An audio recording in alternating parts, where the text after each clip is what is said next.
So humbled to be here with you guys. Way appreciative. I know Mac Rhodes is somewhere here, and Javon Overshone from our athletic department. So appreciative of their support. But it's always good to be with you guys. You know, I wanted to start this with really hard lessons from last year.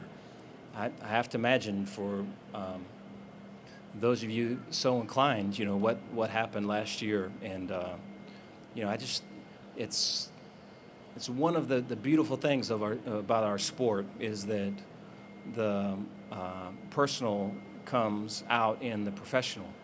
And, you know, the faults of just me can you know, that it can happen there too, right? Not only the positive things, but the negative things. And I look at, you know, the last year trying to save people, maybe trying to change people, and not having hard enough boundaries. And, you know, I look at I don't know if it was a hubris or what it was that made me think that I could, but I think people are ready to change or improve when they're ready to. When they're ready to do it on their own.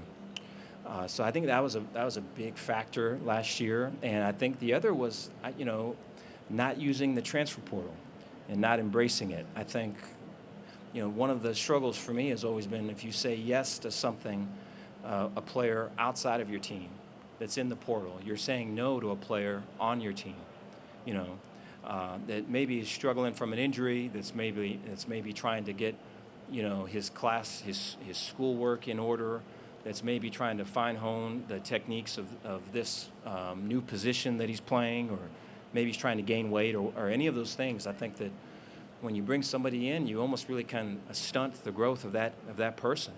And I think for me to kind of come to grips with, hey, this is what needs to happen for the betterment of the team, as opposed to just looking at what's best for that one particular player on your team. And I think we all like to think that, you know, there's going to be just a trajectory of taking off like a rocket ship. But I think we all know that there's the bumps and the pits and the downward arcing in any type of career or a young person's career. And so to say that, hey, we still got you, we still believe in you, but this is what we need to do for the team right now has been an area of growth for me. You know, to take it to this year, you know, to start the year, really started with person over player, and really focusing in on that and talking a lot about that with our team. And, you know, and starting that with like, hey, we're talking about the whole thing, you know, your body, your mind, your heart, and your soul, is to get that into an alignment and to get that to where, you know yourself, you can be yourself, you can express yourself, and when it comes time to, you can check yourself. You know, I think to see that our young people today aren't just a cog in a machine, right, to get wins and take home revenue, but are human beings, fully formed by God, right? And when we say know yourself, know that, as Paul would say, hidden in Christ with God. And that you can express yourself, so like the sport can be that for you. You can express who you are, and much like an artist does, is have a signature that's all your own. You know, the check yourself part comes, I think, is a huge part of person over player to me, because, you know, that you're growing, your self-awareness is improving, right? It's not, the self-awareness for us is not so much whether something's right or wrong, but is this helpful or is this not? You know, yesterday I felt kind of begrudgingly for this with this person, and I don't want to feel. I know what that feels like now. I don't want to feel like that anymore. So the next time I'm in that situation, I'm going to do this differently, or I'm going to be better with it. And then you work at it, and then you're growing and getting better. And so I just think that these things are way important things, and we spend time with it. You know, excited with our new coaches and new staff members coming on board. I think they've brought great energy and great connection to our young people, and just really feel a one team, one vision, and I feel that connectedness. We've brought in a fair amount of new players, and the new players have been great fits on the field and off the field, and I'm excited to be able to see them express themselves and go on just this journey of self-discovery through the season, man, and really show up when it matters most. I know that's why they came here. Excited for the 8 home games and excited for our schedule, way appreciative of it, and I'm looking forward to playing our best ball when we're at home. McLean Stadium is very special when a team has earned the right for folks to come in and watch, and we're totally aiming to do that. And so with that, wanted to open it up with questions for you all. All right, we'll go to center right, 4th row. Bryce Cherry, Waco Trib. Dave, good to see you. First of all, I just really wanted to say, maybe on behalf of the media, offer my condolences on the passing of your father. Sorry that happened. Sorry to bring it up. I wondered if you would just reflect on maybe his influence on you as a man and a coach. No, I appreciate that. I went and saw my dad when I first heard that he had cancer. And my dad and I it's always been a great relationship. I was never really someone that would say openly, I love you. And I always knew that he did, though. And so I remember when he called me and told me that he had pancreatic cancer and it was stage 4, I told him that I loved him. And he didn't say it back. I don't know if he heard me and so I wanted to go and say it to him face to face. And so I was able to do that. And he gave me a big hug, and I don't know, when you're hugging and everything, you feel like, hey, this is a good hug, and he wouldn't let me go, and he kept really strong. And he told me that he loved me, and I'm so glad that we had that moment, because I know a lot of folks don't have that. And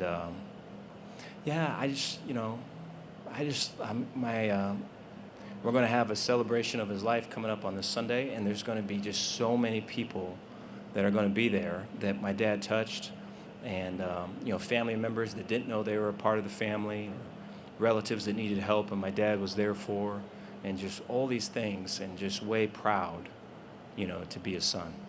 So I appreciate that. Go to center right. Dave, Joe Goodman from the Bear Den and Our Daily Bears.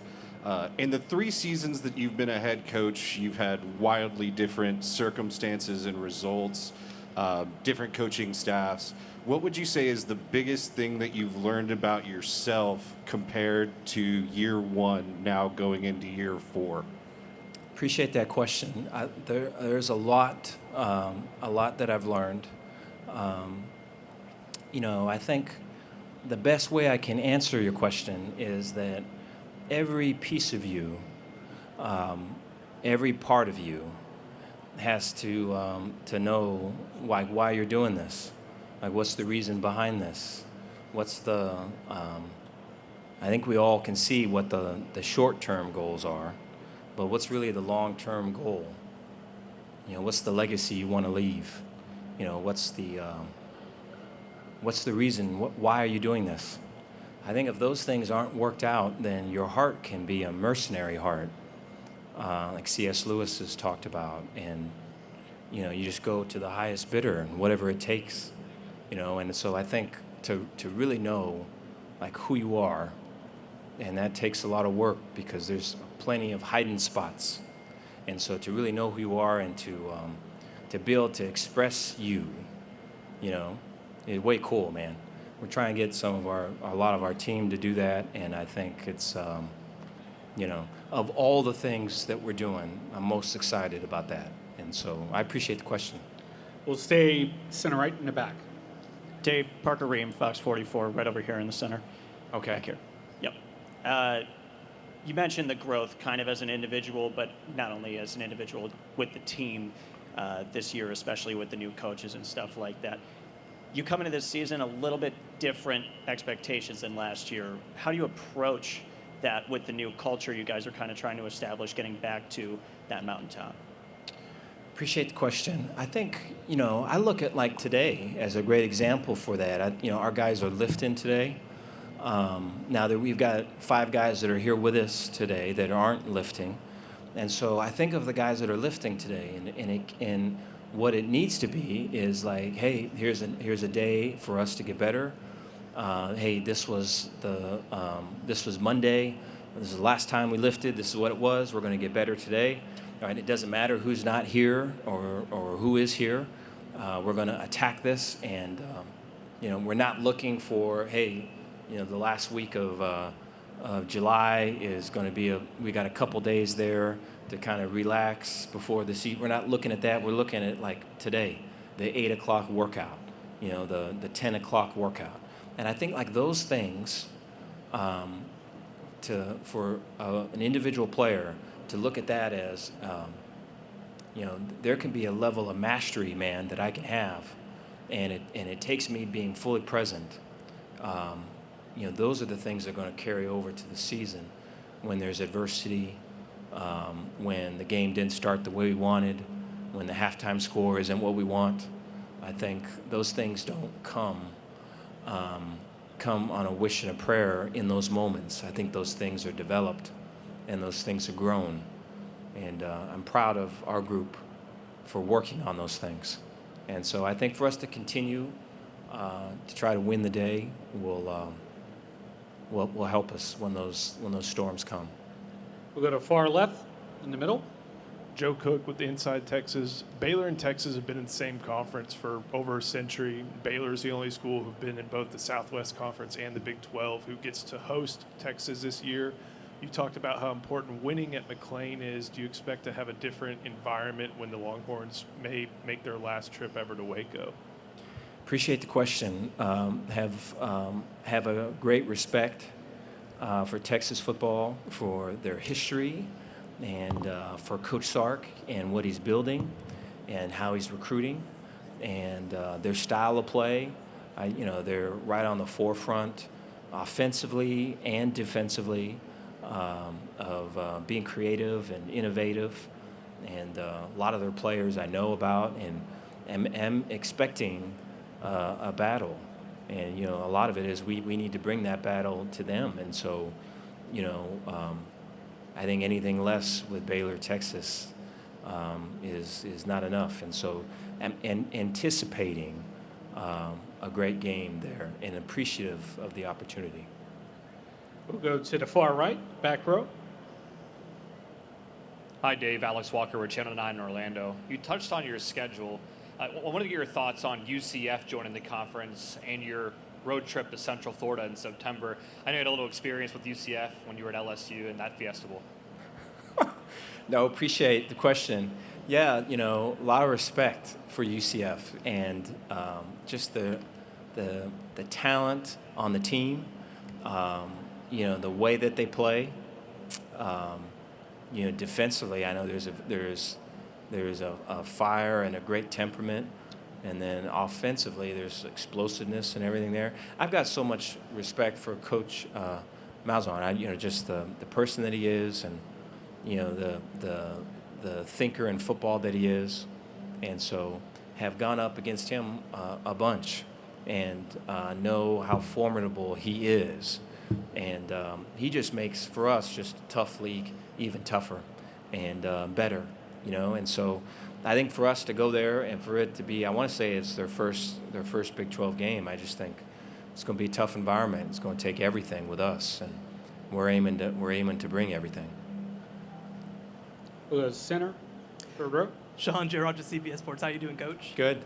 So obviously you made a defensive coordinator change this offseason. So first of all, what kind of made you want to bring Coach Ballage back onto your staff? And the other part of it too is, what priority was it to also get somebody with a secondary background with some of the issues you guys had there last year?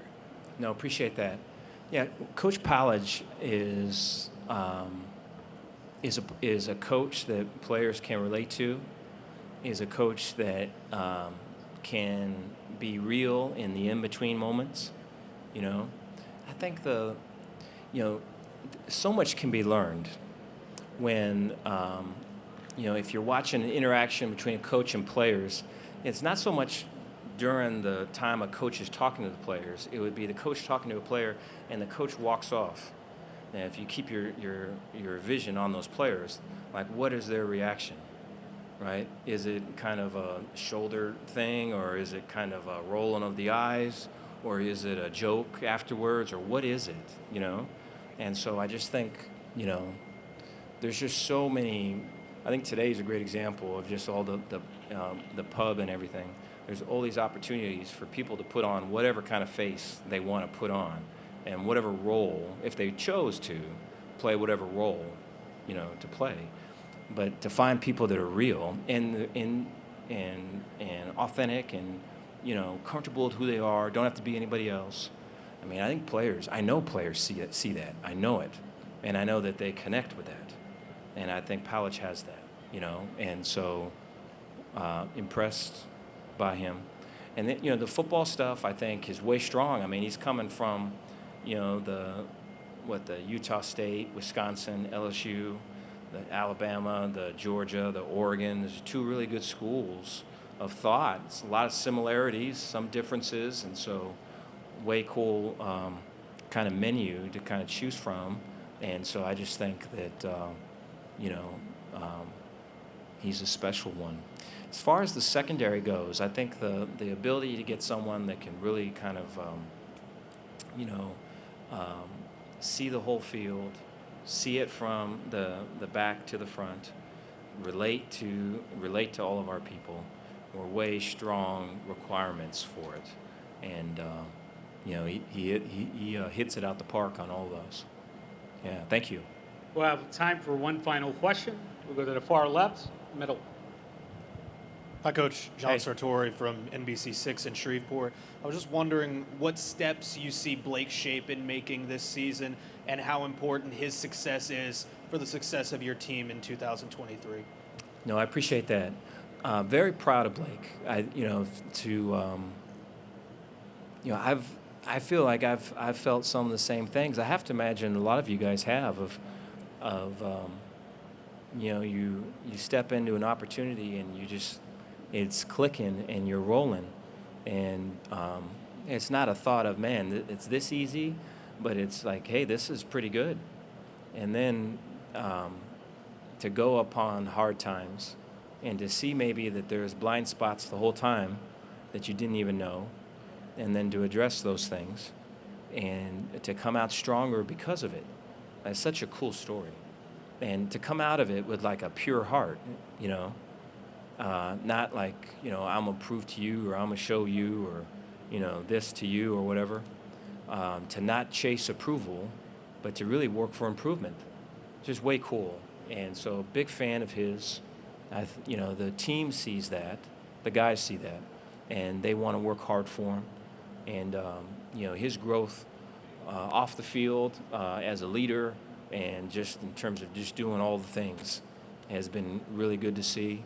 And so I'm expecting big things. I know he is too. There's been a lot of work into it. And I think when you're in a pit, to climb your way out the pit and come out stronger because of it, I think is one of the beautiful things in our sport. And so I want to see him rewarded for that. Yeah, thank you. Thank you, Coach. All right, thank you, guys.